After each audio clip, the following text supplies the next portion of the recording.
Naruto, one of the most legendary anime of all time and one of the prime examples of a generational run. It turned many a fan into shuriken throwing, ramen eating ninjas who ran around like Sonic. Gotta go fast. Gotta go fast. And amongst all the characters that make up the show is the title character, Naruto Uzumaki, a ninja whom, if we're being honest, had absolutely no business becoming Hokage. Rise up, GG Nation, because it's time for Guidance Guide Friday, your digital guidance lesson from your internet school counselor. And today, we see Naruto as one of the peak characters in anime. What we often forget is how he started, as every teacher's worst nightmare. Want to see how? Let's go! It's guidance time! Clone Jutsu! A couple quick things before we get started. One, we're only going to cover the first arc of Season 1 of Naruto. I've actually never watched the show before. Yeah, whatever. And while I'm a fan now, you really think I'm going to watch over 700 episodes for an 8 to 10 minute video? I don't think so. And two, big thanks to the trio that used their persuasion ninjutsu to get me to watch this thing. And if you want your idea to show up in a future GGF, then just throw a comment below. Just don't ask for One Piece. Not because I don't like it, but because I know how beyond behind I am on that show. So, no.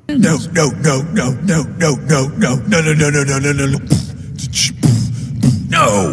Now for anyone watching who doesn't know about the world of Naruto, here's the Clip Notes version. Naruto takes place in a fantasy world where not only do ninjas exist, they have magical powers that they use to protect the world. And in this world is the topic of our video, Naruto Uzumaki. And while we see him as the kid who will become the Ninja King, we often forget where he was at the beginning of the anime. And if it weren't for a couple of choices he made in life, he would have become a side character in his own show. And we're gonna start with this. Bro had ADHD. Sure, there were no ninja counselors to diagnose him. No matter, he has all the signs. Inability to focus and easily distracted? Check. Impatient? Constantly on the move and talks incessantly? Believe it, so believe it, then believe it.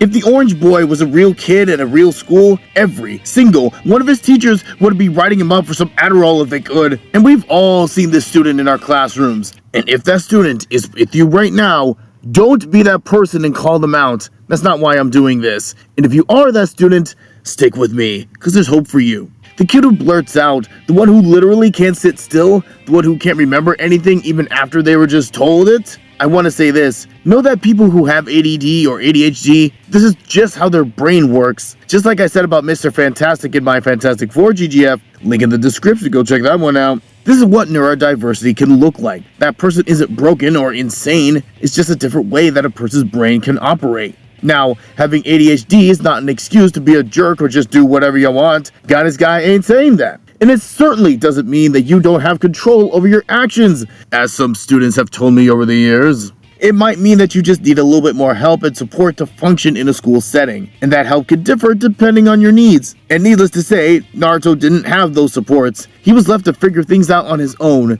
which, to say it bluntly, didn't lead to success. In fact, in the first episode, Naruto's teachers say that he's failed the Ninja Academy's final exam multiple times. And this leads to the second reason why Naruto's destiny could have been cooked from jump. He was held back, retained, had to repeat a grade. The boy who would grow up to be what one YouTuber calls the ninja president was someone who never made the principal's honor roll. Shoot, not even the AB honor roll. By the time Sasuke and Sakura showed up, he should have been gone by then. Instead, he's still trying to master the clone technique. And maybe you can relate to Naruto on that level. Maybe you had a bad run with the FSA and got stuck in 3rd grade. Perhaps your parents wanted you to stick around a grade for an extra year. Whatever the reason is, it's something that can create a lot of pain, guilt, anger, and even shame. It can feel like being held back is the only thing that people will think of when they hear your name. And Naruto understands all of that. And that doesn't even cover all of his issues. If I had more time, I'd go over his abandonment issues from not knowing his parents and the isolation that he felt by being mocked and ignored by everyone in the village because he had the power of 9 tails locked inside of him. So we have a protagonist with a brain that others don't understand, giving him struggles that lead to him having a hard time in school, being misunderstood by others and straight up hated by everyone else. Sounds like a bad hand to deal with in life, huh? Not gonna lie, it is. Now what if I told you that these same difficulties that Naruto had ended up being the very things that unlocked his greatness? Father, I don't care if you're your grandmother, so believe it. This guy's different. That's right, the very struggles and challenges that you have can be the key to overcoming them, and Naruto shows us how he did it. Let's look at the ADHD that he very clearly has. Yeah, I just spent the last section going over what makes the condition difficult, and those with ADHD also have abilities that neurotypical people don't have. After finally passing the academy and becoming a full ninja, Naruto, Sasuke, and Sakura learn about controlling their chakra from their teacher Kakashi. And while Sakura figures it out almost instantly, can't say she's completely useless, I guess. Naruto and Ninja Batman ride the struggle bus hard to figure it out, and this is where an ADHD secret ability gets unlocked: hyper-focus. When someone with ADHD gets involved with something that they really like, hyperfocus allows them to lock in on such a level that they're able to work on something for an absurdly long time. Those with ADHD who've been in a hyperfocus state claim that while they're in that mode, they lose track of time and even forget to eat or sleep because they love what they're doing so much that nothing else matters. And this is what Naruto experiences when he's learning how to figure out his spiritual energy. It's how he's able to go at it for so long that he ended up sleeping outside. He wanted to walk up that tree so bad, he blocked up everything else and put his full energy into that one task.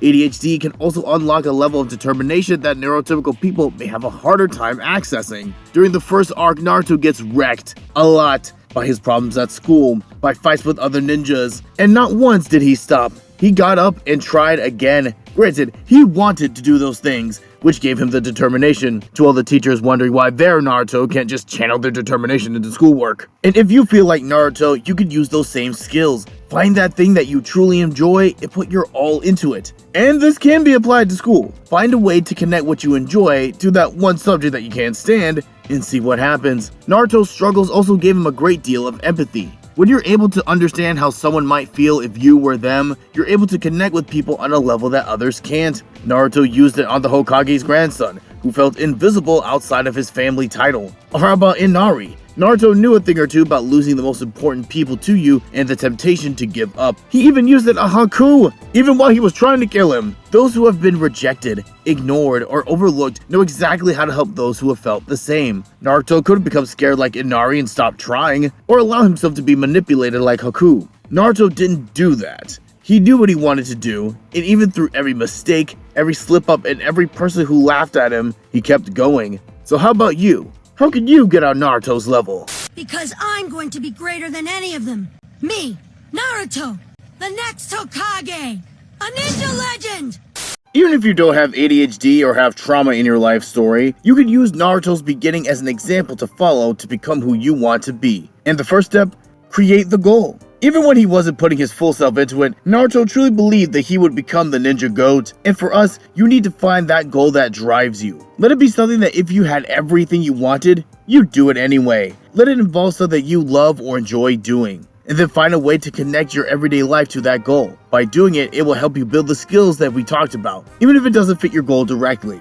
Second, find someone who believes in you. Even at Naruto's lowest, he had people in his corner, like Kakashi and Iruka before that. And don't tell me you don't have nobody. If you're thinking that, you just haven't looked hard enough. Start with family, teachers, coaches.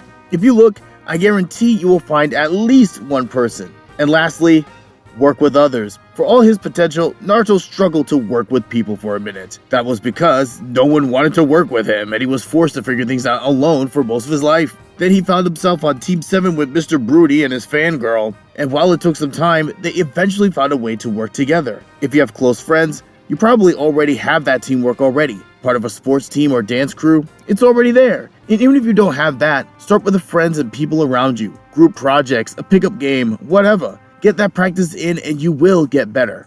Naruto's catchphrase, "Believe it!" did more than just convince people of what he could do. It was a way to convince himself that he could overcome whatever came his way. In the end, it worked out for him. So how about you and your dream? Do you believe it? No one ever just shows up as the best version of themselves. There's growth, there's pain, there's a journey that one has to go through in order to become who they want to be. And Naruto isn't the only anime character to show this very important lesson. In fact, click here to find out how Deku from My Hero Academia changed his world in a way that not even All Might could have done it. See you there! Guidance Guy out.